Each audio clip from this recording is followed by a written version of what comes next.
Sapaan Gembala 19 Juni tahun 2020, tema kita instrumen yang terpilih, diambil dari Kisah Para Rasul 9 ayat 10 sampai dengan 19. Umat yang terkasih dalam Yesus Kristus, pernah atau tidak nonton sebuah konser musik? Kalau pernah, pasti Bapak dan Ibu pernah melihat betapa banyaknya instrumen-instrumen alat musik yang dimainkan dan akhirnya membentuk sebuah alunan nada yang begitu indah. Atau paduan suara. Sekalian promosi nih. Kalau belum nonton YouTube GKI Kota Wisata, silakan tonton. Di sana Bapak dan Ibu bisa melihat virtual choir dari GKI Kota Wisata.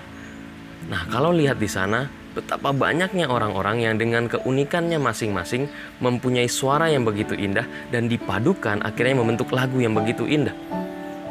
Tentu jangan dilupakan orang yang di balik layar yang mengedit video tersebut sehingga bisa kita nikmati bersama-sama.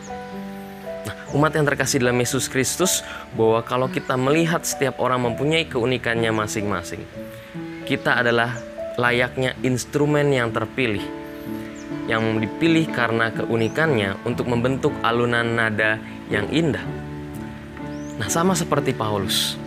Siapa orang Kristen yang tidak mengenal Paulus? Kita bisa melihat sejarahnya pada saat dia mengejar-ngejar orang Kristen untuk dihukum atau bisa dibilang untuk dibunuh.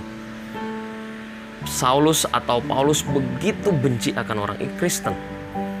Tetapi bayangkan dengan luar biasanya di dalam Kisah Para Rasul 9 ayat 15, Tuhan akhirnya mengumumkan pemanggilan dirinya sebagai murid Kristus. Saulus yang tadinya bukan instrumen yang terpilih dari Tuhan, tetapi Tuhan memilihnya untuk menjadi bagian, untuk menyampaikan misi Tuhan di tengah dunia ini. Mengapa? Paulus yang juga adalah warga negara Romawi mempunyai keunikannya. Dia mempunyai kelebihannya.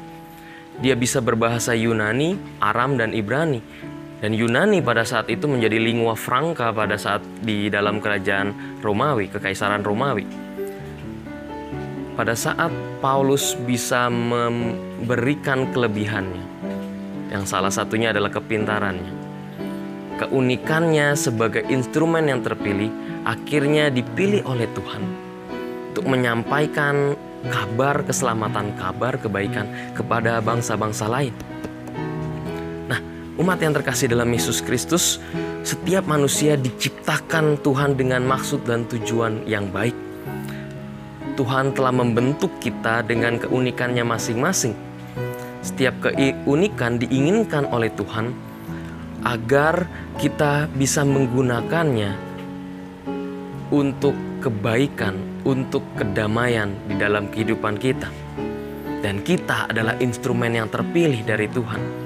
Dan Tuhan tidak menginginkan instrumen yang terpilih itu untuk bernyanyi sendiri, untuk mengeluarkan suara sendiri, melainkan bekerja sama dengan instrumen-instrumen yang lain, agar bisa memadukan alunan nada, alunan lagu yang begitu indah. Kita adalah instrumen yang terpilih dari Tuhan, dipercayakan oleh Tuhan untuk menjalankan misinya di tengah dunia ini, yaitu kedamaian sejati. Oleh karena itu, jadi jangan pernah menganggap diri kita tidak berharga. Kita semua diciptakan oleh Tuhan berharga dan mempunyai tujuan yang baik dalam kehidupan kita. Tuhan memberkati kita.